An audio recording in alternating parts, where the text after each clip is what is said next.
Hi, it's Mark from TLR. I'm here with Ryan Corkal of Bodywork Sports Physiotherapy in North Vancouver, and we're going to talk about arthritis. How are you doing, Ryan? I'm doing well. How are you? Good. So hip and knee arthritis specifically, what's going on there? Yeah, so hip and knee arthritis, specifically, we're going to talk about osteoarthritis today. So there are many different types of arthritis, and today we'll talk about osteoarthritis. So the reason why I do specify which type is because the different types of arthritis we would kind of treat and address differently. So osteoarthritis does affect a lot of different joints across the body, but the hip and knee are two of the more common ones. Essentially, what happens is normally in a joint, we have very smooth cartilage at the ends of the bones in the joints that helps the joint move smoothly. Sometimes as we age, if someone starts to develop osteoarthritis, they'll start to have that cartilage break down a little bit. So that'll lead to issues with pain, swelling, decrease in range of motion, and all sorts of things like that. And so how do you diagnose it? I mean, the symptoms are obvious, it hurts, but what happens after that? Yeah, so common types of pain, let's say for the hip, is that you might start to notice pain deep into the groin. So that's like into the front of the hip. So that's a very common type of pain for hip arthritis. For the knee, it could be felt in different parts of the knee. It could be kind of to the inner part of the knee or the outer part. There's different compartments of that joint. So it would kind of depend which compartment that it's affecting. Other things that you might notice is a lot of the time your hip or knee might feel really painful or stiff first thing in the morning when you wake up. And then as you start to move around, usually within 30 minutes, things will loosen up and start to feel better. If that joint stays really painful or stiff for longer than that, it could be more of a sign of a different type of arthritis or something else that's going on. Once we would see them in the clinic, there's also other signs that we could start to gather. So we might notice that somebody is limping or favoring that leg that they have arthritis in. Then once we start to assess it a little bit further, we might start to notice some major restrictions in their range of motion. So they can't fully bend or straighten their knee, or they could only flex their hip or rotate their hip so far. And usually these types of range of motion, they might be associated with significant pain. Another common finding, less so for the hip, but a lot of the time in the knee, you'll start to see some significant swelling into that joint. So, okay, you've diagnosed it. What's the treatment? Yeah, so there's a lot of different options for treatment. So one thing that you could consider, especially for knees, less so for hips, is bracing. So there are specific types of braces that can actually help kind of open up the joint and take pressure off where the arthritis is. So sometimes that could be very effective. Also in the clinic, we can do different types of treatments in terms of hands-on mobilization. So trying to get in there with our hands and gain back some of that range of motion.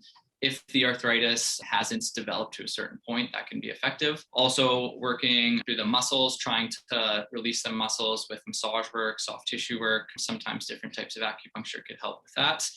Another big option that we have as well is exercise. So basically trying to strengthen up the muscles around the joint has proven to be very effective. So for example, for the knee, trying to really strengthen up the quadriceps, the hamstrings, the calf muscles. For the hip, trying to strengthen the gluteal muscles and the hip abductors, the different muscles around the hip can be very effective as well. In addition to strengthening, we do have other options, simply such as kind of a walking program, biking, or even aquatic exercise like walking or running in a pool or swimming. Things like that could all be really good options too. So movement's going to help quite a bit, in other words. Yeah, absolutely. We do want to try to kind of move the joint as much as we can without trying to aggravate our symptoms too much, kind of keep those joints as mobile as possible and that kind of thing.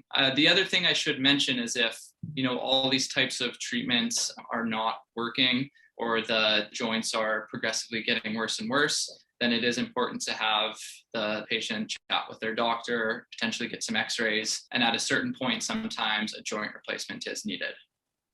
So once this path has started, is there a way, it's a delaying action, really? Yeah. What you're doing. You can't, it's not going to regenerate in that way, or typically so far, at least we haven't seen that. Yeah, as far as I know, I mean, the big thing we watch for is joint space narrowing, it's called. So as we kind of lose some of this cartilage, you actually lose the joint space, so the space in between the bones. So as far as I know, we're not going to gain that joint space back, but doing these things such as strengthening the joints and treating it in different ways will help delay the progression of the arthritis. And it's also going to help with our symptoms and just generally improving strength around the joints as well. So is it fair to say it's important to get in as soon as possible when you start noticing it? Like, don't wait until you've toughed it out for a couple of years and then, oh God, I guess I'll go see somebody. It's better to actually be there and start doing the process so that you delay the hip replacement or knee replacement. Yeah, the sooner you get in, the quicker that we could find out kind of what your deficit is, whether it's range of motion or strength, and just kind of get you on an exercise program to address that. For some people, it's inevitable that they may have to get a joint replacement as well, but it's going to be an easier process and rehab afterwards if you try to kind of get in there and start strengthening things up beforehand as well. So what's a typical kind of outcome from doing this treatment? How long does it take?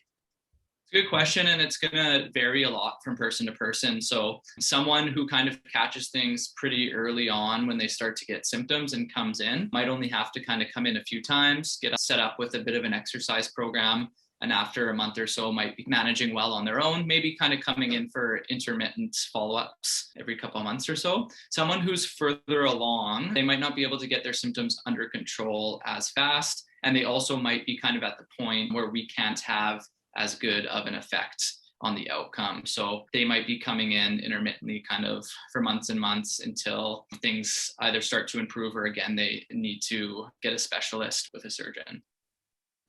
If you're having some hip and knee pain, the people to see in North Vancouver are Bodywork Sports Physiotherapy. In North Van, you can call them and book at 604-983-6616, or you can book on the website body-works.ca.